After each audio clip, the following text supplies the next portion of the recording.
আলহামদুলিল্লাহ, প্রশংসা সে মহান আল্লাহ রাব্বুল আলামিনের জন্য, যে আল্লাহ রাব্বুল আলামিন আজকে আমি সহ আপনাদেরকে মসজিদে উপস্থিত হবার তৌফিক দান করেছেন। সে আল্লাহ রাব্বুল আলামিনের সেজদায় শুকরিয়া জ্ঞাপন করি। সকলে অন্তরে অন্তরস্থল থেকে বলি আলহামদুলিল্লাহ।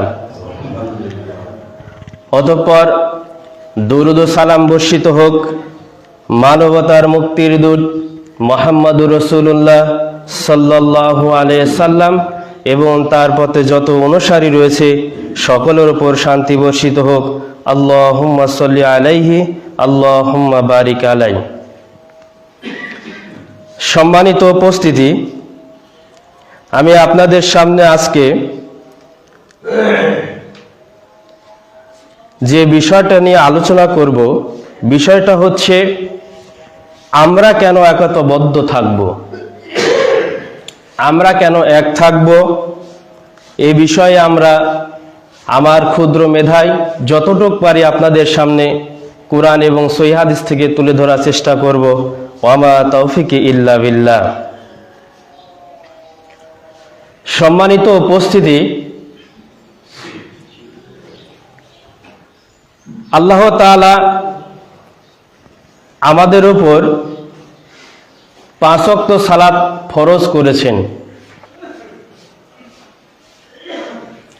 5 ওয়াক্ত সালাত যে আমরা পড়ছি, এখানে কেন আমরা কোনো মতভেদ করি না। আমরা বলি না যে না আমরা 6 ওয়াক্ত সালাত পড়ব। আমরা রমজানের সিয়াম পালন করি, রমজান মাসে আমরা এর কেউ বিরোধিতা করি না। যাদের সমর্থন রয়েছে তারা হজ করবে, যাদের সমর্থন রয়েছে তারা যাকাত দিবে, এ বিষয়ে আমরা কখনো মতভেদ করি না। কিন্তু আমাদের রাষ্ট্রীয় জীবন বলেন, পারিবারিক জীবন বলেন, সামাজিক জীবন বলেন, এগুলো ক্ষেত্রে আমরা মতভেদ তৈরি করি, মতনৈক্য সৃষ্টি করি এবং দলে দলে বিভাজন হয়ে যায়।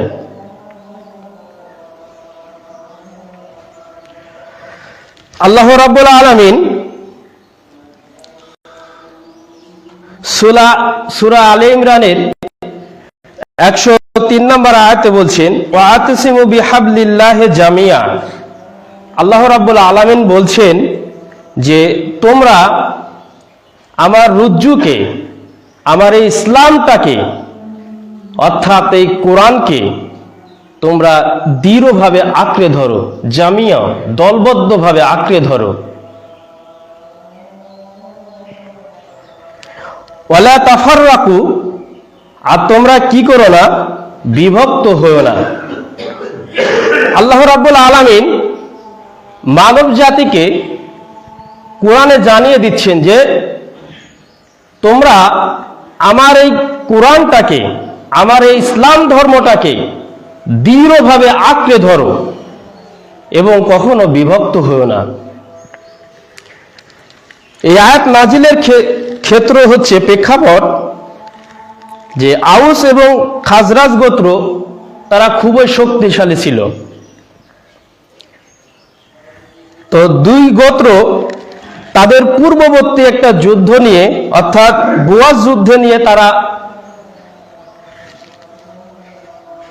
নিজেদের মধ্যে বাকবিতণ্ডায় জড়িয়ে গিয়েছিল এবং এমন এক পর্যায়ে চলে এসেছিল যে তারা তরবারি নিয়ে দুই গোত্র বাইর হয়ে চলে এসেছে যে দুইজন যুদ্ধ করবে। এমন অবস্থায় রাসূল সাল্লাল্লাহু আলাইহি সাল্লামের কাছে খবর গেল। রাসূল সাল্লাল্লাহু আলাইহি সাল্লাম তাদের কাছে আসলেন এবং তাদেরকে শান্ত করলেন এবং বললেন যে আমি তোমাদের মাঝে থাকা অবস্থায় তোমরা জালিয়াতের ডাক দিবে, অর্থাৎ যারা বংশ পরম্পরায় দেখা যাচ্ছে ক্ষমতার দাম্ভিকতা দেখায়, বা লাঠি দাম্ভিকতা দেখায়, এগুলা হচ্ছে জাহিলিয়াত। আল্লাহ রাসূল সাল্লাল্লাহু আলাইহি সাল্লাম বলছেন যে আমি থাকা অবস্থায় তোমরা জাহিলিয়াতের ডাক দিবে, এগুলো কাজ হচ্ছে জাহিলিয়াতের কাজ। যখন এই দুই গোত্র মারামারি উপক্রম হয়ে গিয়েছিলেন, এই সময় আল্লাহ তাআলা আয়াত নাজিল করে জানিয়ে দিলেন যে তোমরা কি করো, তোমরা আমার এই কোরআনটাকে, আমার এই দ্বীনটাকে, ইসলামটাকে তোমরা দৃঢ়ভাবে আঁকড়ে ধরো এবং কখনো বিভক্ত হইও না।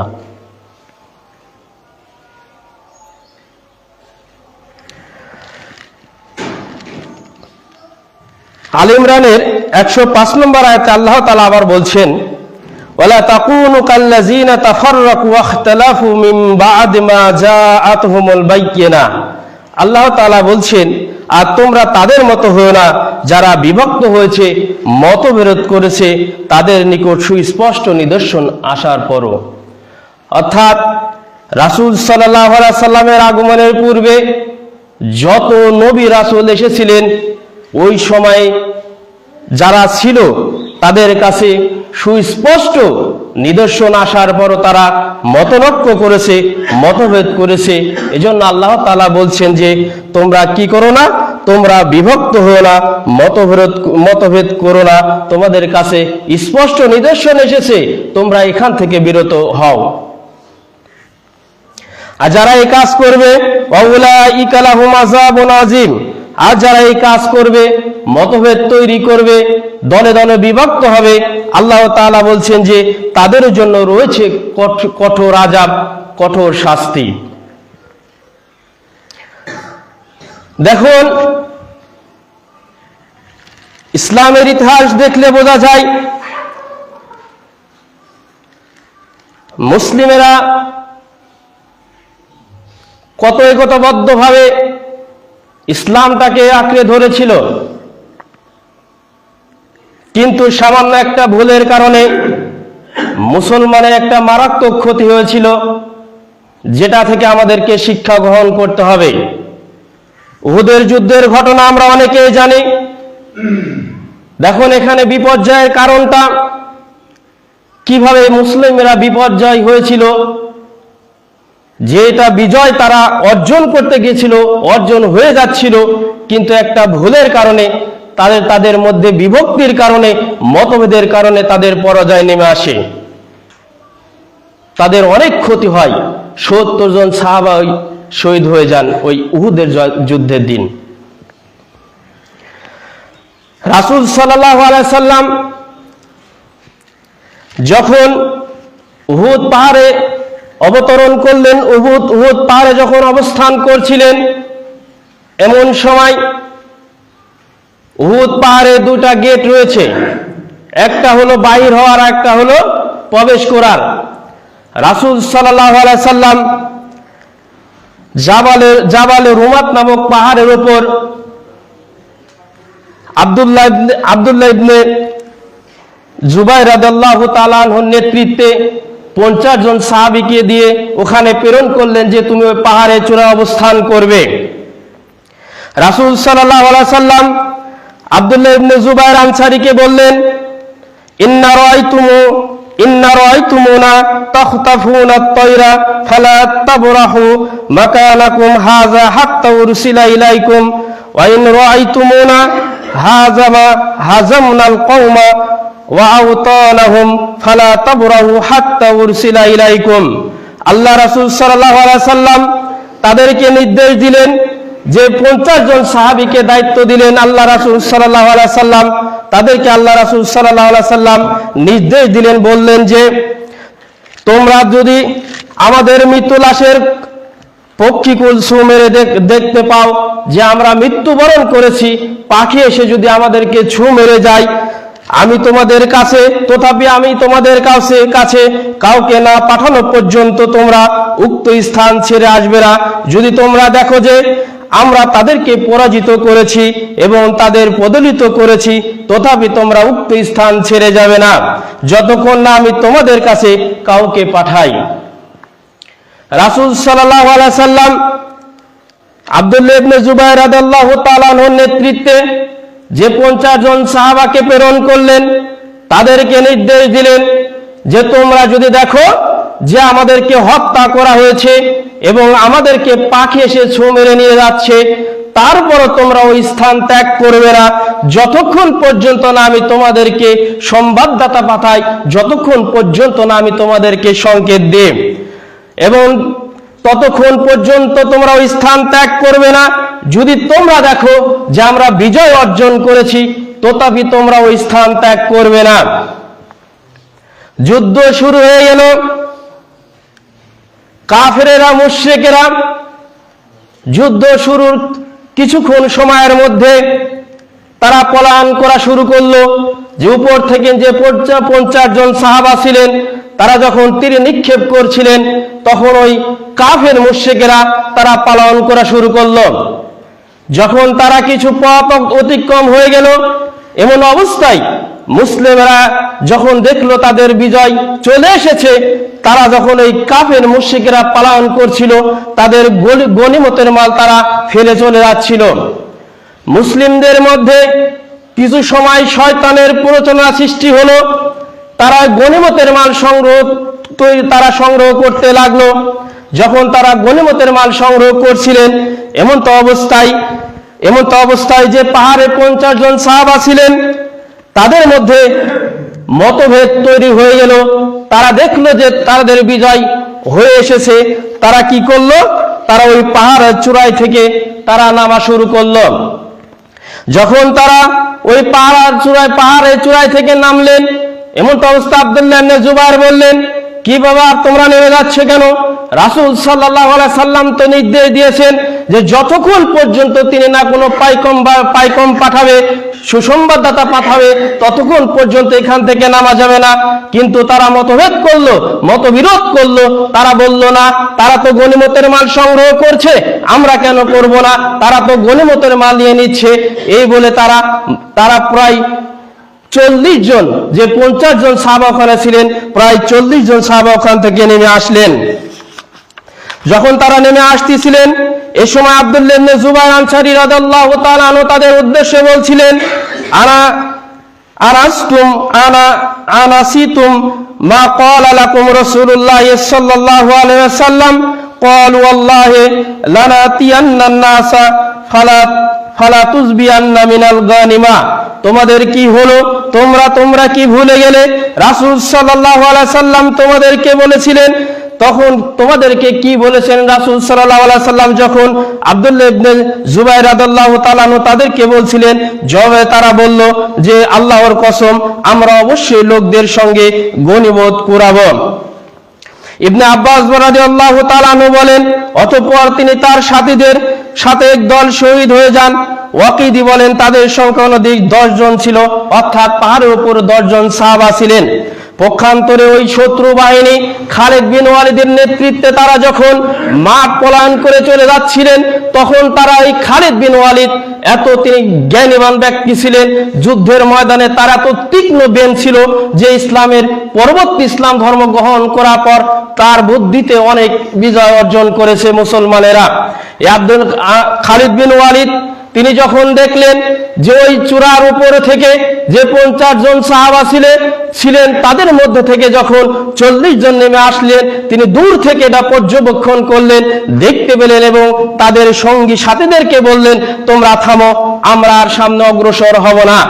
যখন তাদেরকে বলা হলো, ওই কাফির, ওই মুশরিকরা তারা বলল, কেন? আমরা তো পরাজয় বরণ করছি, আমরা কেন চলে যাব না? তখন খালিদ বিন ওয়ালিদ বললেন, ওই দেখো, আমাদের পরাজয়ের মেন কারণ হচ্ছে ওই চূড়ায় বা পাহাড়ের উপরে যে 50 জন সাহাবা ছিল, তাদের কারণে আমরা পরাজয় বরণ করছি। তারা ওখান থেকে নেমে এসেছে, অতএব আমরা তাদেরকে ওই পিছন থেকে ওই দরজা দিয়ে আমি তাদেরকে অ্যাটাক করব। যখন খালিদ বিন ওয়ালিদের নেতৃত্বে আবার তারা ফিরে আসলেন, এসে ওই পাহাড়ের চূড়ায় যে 10 জন সাহাবা ছিলেন তাদেরকে অ্যাটাক করলেন, তাদেরকে শহীদ করে দিলেন এবং তারা ওই গিরিপথ দিয়ে উহুদ ময়দানের মধ্যে তারা ঢুকে পড়ল এবং মুসলিমরা যে গনিমত সংগ্রহ করছিলেন, এমন অবস্থায় এলো পাতারি ভাবে ওই কাফের মুশরিকেরা তারা তীরে নিক্ষেপ শুরু করে দিল। এমন পর্যায়ে দেখে গেল যে মুসাব ইবনে উমাইর রাদিয়াল্লাহু তাআলা আনহু তিনি শহীদ হয়ে গেলেন। ইসলামের বিপর্যয় সৃষ্টি হয়ে গেল। আল্লাহ রাসূল সাল্লাল্লাহু আলাইহি সাল্লাম যখন মুসাব ইবনে উমাইর রাদিয়াল্লাহু তাআলা আনহু শহীদ হয়ে গেলেন, তখন আলী রাদিয়াল্লাহু তাআলা আনহুর হাতে তিনি তরবারি তুলে দিলেন। আলী রাদিয়াল্লাহু তাআলা আনহু তিনি তার এই মেধা দিয়ে, তীক্ষ্ণ বুদ্ধি দিয়ে তিনি রাসূল সাল্লাল্লাহু আলাইহি সাল্লামকে নিয়ে তিনি নিরাপদ স্থানে পৌঁছে গেলেন। দেখুন এখানে মুসলিমদের যে এত বড় ক্ষতি হয়েছে, 70 জন যে সাহাবা মৃত্যুবরণ করেছে, শহীদ হয়ে গেছেন, তার একটি মাত্র কারণ, তার মধ্যে কারণের মধ্যে 3টি প্রধান কারণ রয়েছে। যে প্রথমত তাদের মধ্যে মতবিরোধ সৃষ্টি হয়েছিল, মতনৈক্য সৃষ্টি হয়েছিল, যার কারণে তারা ওখান থেকে চলে এসেছিল। তাদের যে আমির নিযুক্ত করা ছিল, যে আমির নির্দেশ দিলেন যে না, রাসূল সাল্লাল্লাহু আলাইহি সাল্লাম নিষেধ করেছেন, রাসূল সাল্লাল্লাহু আলাইহি সাল্লাম যেহেতু আমাকে দায়িত্ব দিয়েছেন, তোমরা এখান থেকে কেউ নামবে না। কিন্তু তারা ওই আমিরের নেতৃত্ব গ্রহণ না করে তাদের মধ্যে মতভেদ সৃষ্টি হলো। কিছু লোক বলল না নেমে যাব, আবার কিছু বলল যে না নামবো না। যখন কিছু লোক নেমে গেল, তারপরে দেখা দেখে পর্যায়ক্রমে 40 জন যে সাহাবা নেমে গেলেন, এদের মধ্যে মতভেদ সৃষ্টির কারণে এই বিপর্যয় সৃষ্টি হয়েছে। 2, তারা তাদের আমিরের অনুগত্য করেনি, আমিরের যে কথা সে কথা তারা অমান্য করেছে। 3, তারা রাসূল সাল্লাল্লাহু আলাইহি সাল্লামের কথাটাকে অমান্য করেছে। রাসূল সাল্লাল্লাহু আলাইহি সাল্লাম তাদেরকে যে আমিরে নিযুক্ত করলেন, এই আমিরের কথা তারা মূল্যায়ন করলো না। এই 3টি কারণে ওই দিন উহুদের ময়দানে রাসূল সাল্লাল্লাহু আলাইহি সাল্লামের যে দান্দা মোবারক, যে দাঁত শহীদ হয়েছিলেন, যে 70 জন সাহাবী, বিশাল বিশাল যে সাহাবী ওই দিন শহীদ হয়ে গেছিলেন। আমরা মুসাব ইবনে উমাইর রাদিয়াল্লাহু তাআলা আনহুর ইতিহাস অনেকে শুনেছি। আমি এর এক জুমায় বলেছিলাম যে মুসাব ইবনে উমাইর এমন একজন সাহাবী যিনি তার একটা জামা 3 দিন পরিধান করতেন। এত বিশাল প্রভাবশালী তিনি ব্যক্তির পুত্র ছিলেন। ইসলামের যখন তিনি দাওয়াত গ্রহণ করলেন, রাসূল সাল্লাল্লাহু আলাইহি সাল্লামের মতো কিছুটা তার চেহারা ছিল, এত সুন্দর চেহারা ছিল। যখন তিনি ইসলাম ধর্ম গ্রহণ করলেন, ইসলাম ধর্ম গ্রহণ করার পর তার যে এই জামা, সে ছিঁড়া জামা পরিধান করে ইসলামের দাওয়াত দিচ্ছিলেন। রাসূল সাল্লাল্লাহু আলাইহি সাল্লাম প্রথম যে ব্যক্তিকে রাষ্ট্রদূত বলা হয়, ইসলামের রাষ্ট্রদূত যাকে বলা হয়, এই মুসাব ইবনে উমাইরকে প্রেরণ করেছিলেন মদিনায়। কিছুদিনের মধ্যে তিনি মদিনায় এত সুন্দরভাবে দাওয়াত দিয়েছিলেন যে রাসূল সাল্লাল্লাহু আলাইহি সাল্লাম সেখানে হিজরত করতে পেরেছিলেন। এই মুসাব ইবনে উমাইর, তাকে যখন এই উহুদের ময়দানে দায়িত্ব দেওয়া হলো, যখন তিনি প্রাণপণে ইসলামের জন্য যখন তিনি জিহাদ করছিলেন, এমন তো অবস্থায় তিনি যে ডান হাতে পতাকা বহন করে ইসলামের জন্য জিহাদ করছিলেন, তার যখন ডান হাতে আঘাত করা হলো তরবারি দিয়ে, তার ডান হাত পড়ে গেল মাটিতে। তিনি যখন বাঁ হাত দিয়ে ইসলামের পতাকা ধরে যুদ্ধ করছিলেন, তার বাঁ হাতে যখন আঘাত করা হলো তরবারি দিয়ে, তার তার হাত পড়ে গেল মাটিতে। যখন তিনি দেখলেন ইসলামের পতাকা পড়ে যাচ্ছে, তিনি তার মুখ দিয়ে, তার বাহু দিয়ে যখন ইসলামের পতাকাকে তিনি যখন ধরে রাখার চেষ্টা করেছিলেন, এমন তো অবস্থায় তাকে পিছন থেকে আঘাত করা হলো মাথার উপরে। মাথার পিছনে যখন তাকে আঘাত করা হলো, তার মাথা দ্বিখণ্ডিত হয়ে মাটিতে পড়ে গেল। এই মুসাব ইবনে উমাইর রাদিয়াল্লাহু তাআলা আনহুর এত বড় একজন বিশিষ্ট শিল্পপতির ছেলে, এত বড় একটা প্রভাবশালী ব্যক্তির ছেলে, তিনি ইসলাম ধর্ম গ্রহণ করে ইসলামের জন্য তার শহীদ হয়ে যাচ্ছেন। যখন তাকে মাথার পিছন দিক থেকে যখন তাকে আঘাত করা হলো, তার মাথা যখন মাটিতে লুটে পড়ে গেল, যুদ্ধ শেষ। মুসলমানদের এই বিপর্যয় দেখে রাসূল সাল্লাল্লাহু আলাইহি সাল্লাম সেই উহুদ পাহাড় থেকে নিচে আসলেন। তিনি খুঁজছেন যে আমার মুসাব কোথায়, আমি মুসাবকে দেখতে চাই। যখন মুসাবকে রাসূল সাল্লাল্লাহু আলাইহি সাল্লাম দেখলেন, তখন আল্লাহ রাসূল সাল্লাল্লাহু আলাইহি সাল্লাম 2 চোখ দিয়ে তার অশ্রু তিনি বাহির করে বলছেন, মুসাব, তোমাকে আমি সেই কত বড় পরিবার থেকে নিয়েছি মুসাব, আজ তুমি তোমার মাথা গোদ্দান, তুমি মাটির দিকে দিয়ে শুয়ে আছো। মুসাব, তোমার কি অবস্থা মুসাব? এমন তো অবস্থায় রাসূল সাল্লাল্লাহু আলাইহি সাল্লামের কাছে খবর আসলো। রাসূল সাল্লাল্লাহু আলাইহি সাল্লামকে বলা হলো যে মুসাফির শরীরে যে কাপড় রয়েছে এই কাপড় দিয়ে তাকে কি করা হচ্ছে না, কাফনের কাফন পরানো হচ্ছে না। তার কাপড় যদি দেওয়া হচ্ছে মাথার দিকে তাহলে তার পা বাইর হয়ে যাচ্ছে, পায়ের দিকে দিলে মাথা বাইর হয়ে যাচ্ছে। আল্লাহ রাসূল সাল্লাল্লাহু আলাইহি সাল্লাম খণ্ডন করে বলছেন যে তোমরা কি করো, ওই মুসাফের যেই কাপড়টা রয়েছে ওই কাপড় দিয়ে তার মাথার দিকে ঢেকে দাও এবং ঘাস দিয়ে তার পায়ের দিকে ঢেকে দাও। এটা ছিল ইসলামের জন্য ত্যাগ। ইসলামের জন্য তারা যে ত্যাগ স্বীকার করেছে, একটা মাত্র ভুলের কারণে ইসলামের ওই দিন উহুদের ময়দানে যে ক্ষতি হয়েছে, মুসলমানদের এত বড় ক্ষতি আর হয়নি। বিশ্বের ইতিহাস দেখলে দেখা যায় মুসলমানেরা যে আজ মার খাচ্ছে তার একটা মাত্র কারণ, আমাদের যে বললাম সালাতের ক্ষেত্রে আমাদের মধ্যে মতনৈক্য নাই, হজ করার ক্ষেত্রে আমাদের মধ্যে মতনৈক্য নেই, ইসলাম ধর্মের আনুষঙ্গিক বিধিবিধানগুলো যেগুলো রয়েছে এগুলোর ক্ষেত্রে আমাদের মধ্যে মতনৈক্য নেই, কিন্তু এই সামাজিক কাজ বলেন বা রাষ্ট্রীয় কাজ বলেন বা পারিবারিক কাজ বলেন, যে কাজগুলোর ক্ষেত্রে আমাদের মধ্যে মতনৈক্য সৃষ্টি হচ্ছে, আমাদের মধ্যে বিরোধ সৃষ্টি হচ্ছে, আমরা দলে দলে বিভক্ত হয়ে যাচ্ছি। এর কারণটা কি?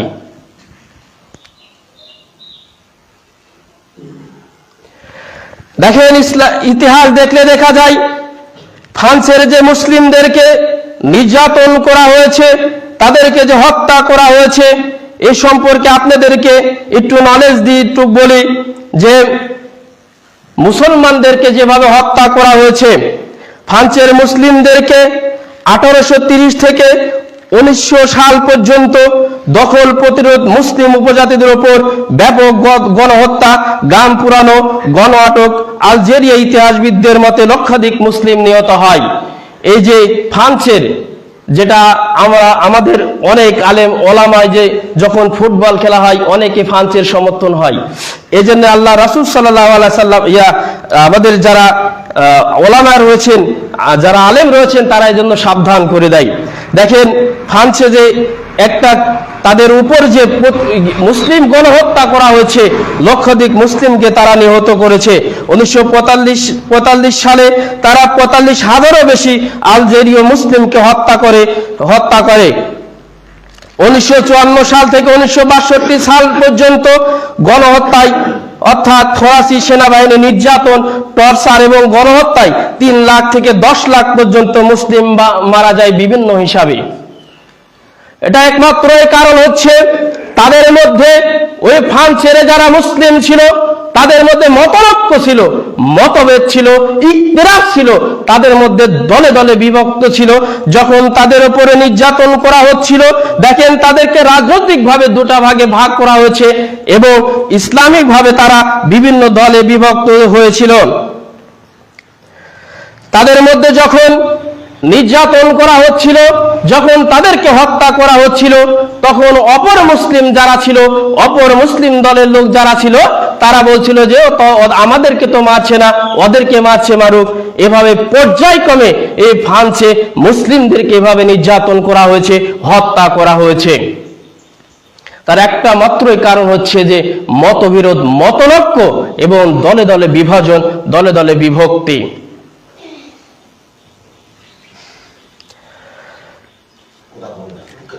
দেখুন এই সম্পর্কে আল্লাহ তাআলা আরো কি বলছেন,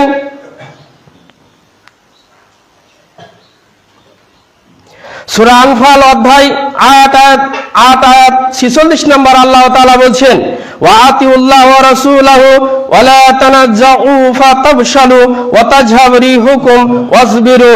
আর তোমরা কি করো, ওয়া আতিউল্লাহ ওয়া রাসূলাহু, আর তোমরা কি করো, তোমরা আমার এবং আমার রাসূলের আনুগত্য করো। ওয়া লা তানাজ্জাউ, আর তোমরা কি করো, পরস্পর তোমরা কি করো না, পরস্পরের মধ্যে ঝগড়া করো না। ফাতাবশালু ওয়া তাজহাবু রিহুকুম, আর তোমরা কি করো না, যদি তোমরা কি করো, পরস্পরের মাঝে ঝগড়া করো, বিবাদ করো, পরস্পরের মাঝে যদি মারামারি করো, কুন্দল সৃষ্টি হয়, তাহলে আল্লাহ তাআলা বলছেন ফাতাবশালু ওয়া তাজহাব রিহুকুম, তাহলে তোমরা কি করবে? তোমরা তোমাদের মধ্যে তোমরা সাহস হারা হয়ে যাবে এবং তোমাদের যে শক্তি রয়েছে তা তোমরা এই শক্তি থেকে নিঃশেষ হয়ে যাবে। ওয়াসবিরু, আর তোমরা কি করো? তোমরা ধৈর্য ধারণ করো। ইন্নাল্লাহা মা'আস সাবিরিন, নিশ্চয় আল্লাহ তাআলা ধৈর্যশীলদেরকে পছন্দ করেন বা ধৈর্যশীলদের সাথে রয়েছেন। আল্লাহ তাআলা বলছেন যে তোমরা কি করো? তোমরা আমার এবং আমার রাসূলের আনুগত্য করো এবং তোমরা কি করো না? তোমাদের মধ্যে পরস্পর ঝগড়া বিবাদে লিপ্ত হও না। যদি তোমরা কি করো? তোমরা মুসলিমরা যদি নিজেদের মধ্যে ঝগড়া বিবাদে লিপ্ত হও, মতভেদ সৃষ্টি হয়, মতলক্ষ সৃষ্টি হয়, যদি দলে দলে বিভক্ত হয়ে যাও, তাহলে তোমাদের মধ্যে কি হয়ে যাবে?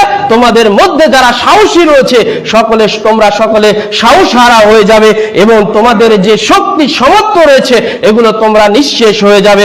অতএব কি করো? তোমাদের মধ্যে ভুল হতে পারে, ভুল বোঝাবুঝি হতে পারে, তোমাদের মধ্যে অনেক সময় ঝগড়া হতে পারে, এমন সময় আল্লাহ তাআলা কি বলছেন? ওয়াসবিরু, তোমরা কি করো? তোমরা ধৈর্য ধারণ করো। এগুলো ক্ষেত্রে তোমরা ধৈর্য ধারণ করে সুন্দরভাবে এগুলা তোমরা ফায়সালা করো। যদি তোমরা সুন্দরভাবে ফায়সালা করতে পারো, ধৈর্য ধারণ করতে পারো, ইন্নাল্লাহা মা'আস সাবিরিন, তাহলে আমি আল্লাহ তাআলা ওয়াদা দিচ্ছি তোমাদের সাথে আমি আল্লাহ তাআলা রয়েছি।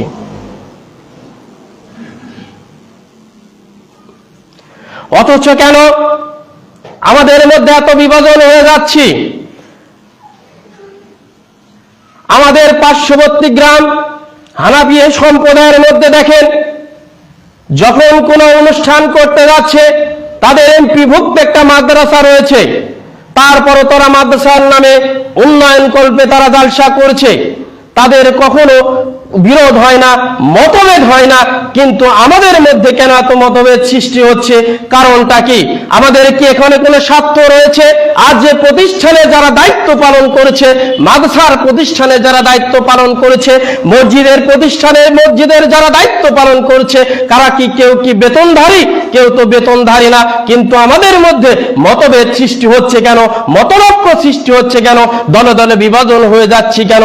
অতএব আমাদেরকে নিষ্ঠার সাথে, ন্যায় নীতির সাথে, ইনসাফের সাথে একটা সামঞ্জস্যপূর্ণ একটা কাজ করতে হবে, যাতে আমাদের মধ্যে আর বিরোধ সৃষ্টি না হয়। যেমনি ভাবে আমাদের পার্শ্ববর্তী গ্রামের মধ্যে কখনো তো শুনি না যে তাদের মসজিদের জন্য জালসা করতে যাচ্ছে বা মাদ্রাসার নামে করতে যাচ্ছে, তাদের মধ্যে মারামারি, কোন্দল, মতভেদ সৃষ্টি হচ্ছে।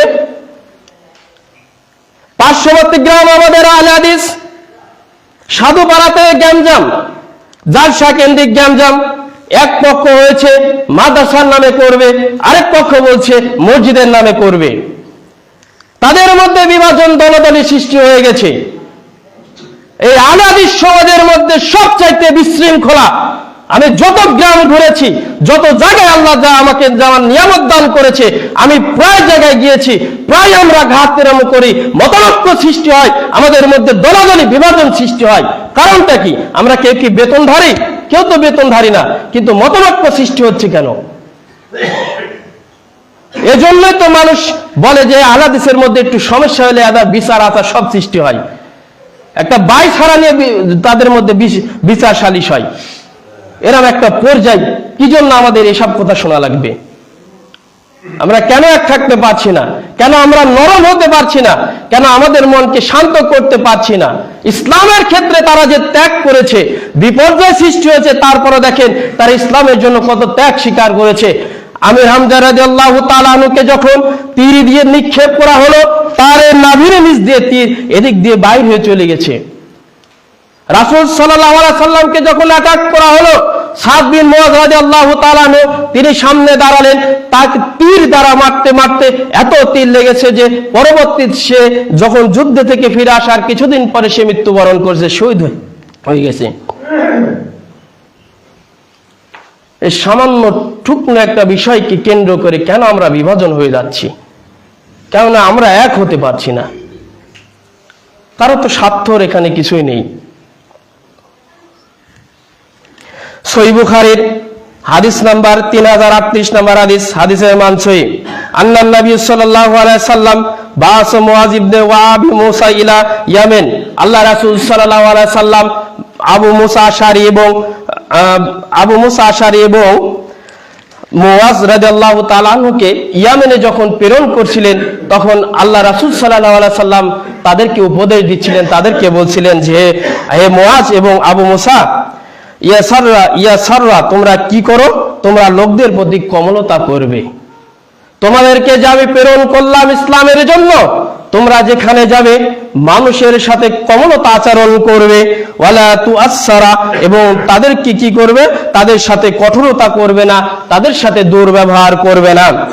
ওয়াবাশশারা, এবং তা মানুষদেরকে কি করবে, মানুষদেরকে সুসংবাদ দিবে, ভালো খবর দিবে, তাদের মধ্যে ঘৃণা সৃষ্টি করবে না। ওয়ালা তুনাফারা ওয়ালা তাখতালিফা, আর তাদেরকে সুখবর দিবে, ঘৃণা সৃষ্টি করবে না। পরস্পর একমত হবে, যে কোনো কাজে পরস্পর একমত হবে এবং মতভেদ করবে না। আল্লাহ রাসূল সাল্লাল্লাহু আলাইহি সাল্লাম মুআজ এবং আবু মুসা রাদিয়াল্লাহু তাআলা আনহুকে উপদেশ দিচ্ছেন। ইয়ামেনে যখন তিনি প্রেরণ করলেন, তাদেরকে যখন তারা উটের উপর সাওয়ারি হবে, এমন সময় আল্লাহ রাসূল সাল্লাল্লাহু আলাইহি সাল্লাম তাদেরকে উপদেশ দিচ্ছেন, বলছেন হে মুআজ, হে আবু মুসা আশআরী, তোমরা শোনো, তোমরা যেখানে যাচ্ছ সেখানে মানুষদের সাথে কোমলতা করবে, সুন্দর আচরণ করবে, লোকদের সাথে কি করবে, লোকদের সাথে কঠোরতা করবে না, এবং তাদেরকে সবসময় সুখবর দিবে, ভালো খবর দিবে, এবং কি করবে, তাদের মধ্যে ঘৃণা সৃষ্টি করবে না, এবং তোমাদের মধ্যে পরস্পর যে কোনো বিষয়ে একমত হবে, কখনো মতবিরোধ করবে না। সহিহ বুখারীর 6065 নম্বর হাদিসের মান সহিহ। আল্লাহ রাসূল সাল্লাল্লাহু আলাইহি সাল্লাম বলছেন, আনাস ইবনে মালিক রাদিয়াল্লাহু তাআলা আনহু হতে বর্ণিত, তিনি বলছেন আন্না রাসূলুল্লাহ সাল্লাল্লাহু আলাইহি সাল্লাম ক্বালা, আল্লাহ রাসূল সাল্লাল্লাহু আলাইহি সাল্লাম বলছেন, লা তাবাগগাদু ওয়ালা তাহাসসাদু ওয়ালা তাদাব্বারু ওয়া কুনু ইবাদাল্লাহি ইখওয়ানান। আল্লাহ রাসূল সাল্লাল্লাহু আলাইহি সাল্লাম বলছেন, তোমরা পরস্পর বিদ্বেষপূর্ণ মনোভাব পোষণ করো না, পরস্পর হিংসা করো না, একে অন্যের বিরুদ্ধাচরণ করো না, তোমরা সবাই আল্লাহর বান্দা, ভাই হয়ে যাও, এক হয়ে যাও। আল্লাহ রাসূল সাল্লাল্লাহু আলাইহি সাল্লাম বলছেন যে তোমরা কি করবে না, পরস্পরের মধ্যে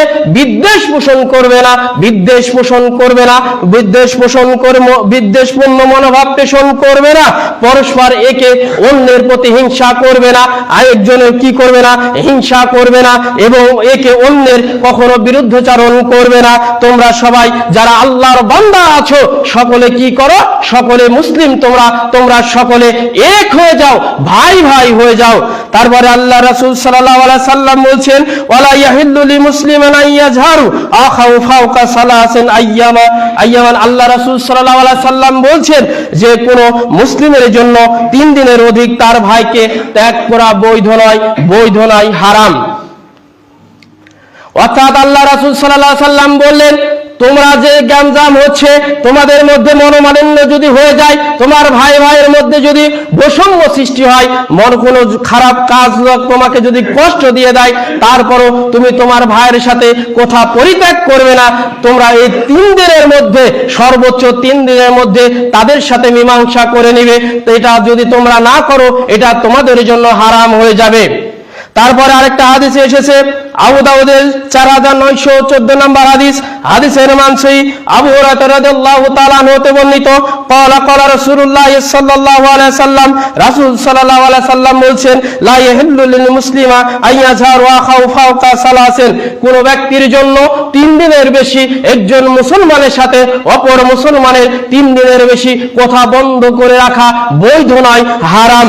ফামান হাজারা ফাওকা সালাসিন, ওই 3 দিনের মধ্যে তাদেরকে কি করে নিতে হবে, ঠিক করে নিতে হবে, সুন্দরভাবে তাদের মধ্যে যে জ্ঞানসাম রয়েছে এটা মীমাংসা করে নিতে হবে।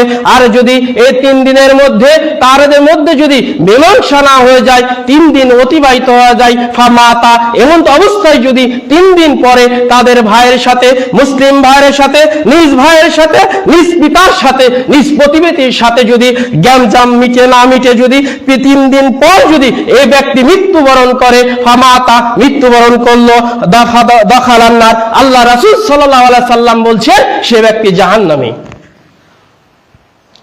আল্লাহ রাসূল সাল্লাল্লাহু আলাইহি সাল্লামের হাদিস, আমার এটা কথা না। আল্লাহ রাসূল সাল্লাল্লাহু আলাইহি সাল্লাম বললেন না যে এই 3 দিন যারা কি করেছে, সিয়াম পালন করেছে, হজ করেছে, তাদের জন্য ছাড় রয়েছে। তা কিন্তু বলেনি যে ইসলামের বিধিবিধান যে ব্যক্তি পালন করছে তার জন্য ছাড় রয়েছে। আল্লাহ রাসূল সাল্লাল্লাহু আলাইহি সাল্লাম বললেন যে 3 দিন অতিবাহিত হওয়ার পর কোনো মুসলিম যদি অপর মুসলিমের সাথে সম্পর্ক ছেদ করে থাকে আর এমন অবস্থায় যদি সে মৃত্যুবরণ করে, তাহলে দাখালান নার, সে ব্যক্তি জাহান্নামে প্রবেশ করবে। এই হাদিসটা আর পাবেন রিয়াদুস সালিহিন 433 নম্বর হাদিস, মুসনাদে আহমদে 9092 নম্বর হাদিস। শাইখ নাসিরউদ্দিন আলবানী রাহমাতুল্লাহ আলাইহি হাদিসটিকে তিনি সহিহ বলেছেন। সম্মানিত উপস্থিতি, আমি আমার খুতবার লম্বা করতে চাই না, আমি আমার খুতবা এখানেই শেষ করতে যাচ্ছি। আমি আপনাদেরকে অনুরোধ করব, আমাদের মধ্যে যে মতবিরোধ রয়েছে, মতনৈক্য রয়েছে, আল্লাহর সন্তুষ্টির উদ্দেশ্যে আসুন না আমরা সব এক হয়ে যাই, এক হয়ে কাজ করি। যদি আপনি বলেন যে এগুলা শুধু খুতবাতে মানায়, তা না, আপনি একটু মনে দেন, চেষ্টা করুন না কেন, আপনি আমি সকলের চেষ্টা করলে তো একটা সমাজটা সুন্দরভাবে পরিচালিত হয়। কেন আমরা এই ছোট্ট একটা সমাজ নিয়ে এত বিভাজন তৈরি করে, যে এক সময় দেখবেন আমাদের মধ্যে বিভাজন, কোনো না কোনো ক্ষেত্রে আমরাই মার খাবো, তখন এই বলবেন যে ওই তো মার খাচ্ছে, আমি তো খাচ্ছি না, এক সময় আপনিও মার খাবেন। অতএব এই মুসলিমদের অধপতনের কারণে হচ্ছে একটা মুসলিম রাষ্ট্রের সাথে আরেকটা মুসলিমের মিল নেই, যার কারণে আজকে ফিলিস্তিনিরা মার খাতে খাতে আজ তারা নিঃশেষ হয়ে গেছে। শুধু মুসলিমদের মধ্যে অনৈক্যের কারণে, মতভেদের কারণে এই একটাই অবস্থায় আজ ফিলিস্তিনের এই অবস্থা। পরশু যে আপনার আমার হবে না তার কোনো গ্যারান্টি নেই। অতএব আমরা সাবধান হয়ে যাই। রাসূল সাল্লাল্লাহু আলাইহি সাল্লাম যেখান থেকে নিষেধ করেছেন আমরা বাইর হয়ে যাই। ইসলামের ইতিহাসগুলো আমরা পর্যালোচনা করি। দেখুন 5 আগস্ট, আমরা এটা আমরা নিজেদের চোখে দেখা 5 আগস্টে যে ঘটনা, তার আগে কোন যারা নেতৃত্ব দিত, বিএনপি বলেন, জামাত বলেন বা অন্যান্য যত রাজনৈতিক দল রয়েছে, কেউ কি ওই আওয়ামী লীগকে ঠেকাতে পেরেছে? পারেনি। কিন্তু যখন সকল মানুষ এক হয়েছে, একতাবদ্ধ হয়েছে, সব কাঁধে কাঁধে মিলে বলেছে না আজকে এই সরকারকে পতন করব, ওই 5 আগস্ট এই কাহিনী তখন সৃষ্টি হয়েছে, তৈরি হয়েছে, ইতিহাস তখন তৈরি হয়েছে। যখন সকল মানুষ মিলে একতাবদ্ধভাবে, দলগতভাবে, একসাথে কোনো ভেদাভেদ ভুলে একসাথে যখন সকলে পথে নেমেছে, তখনই রাষ্ট্রে নতুনভাবে সংস্কার সৃষ্টি হয়েছে, নতুনভাবে নতুন সম্ভাবনায় রাষ্ট্র তৈরি হয়েছে। অতএব আমাদের সামনে সবকিছু রয়েছে, এখানে অধিকার কিছুই নেই।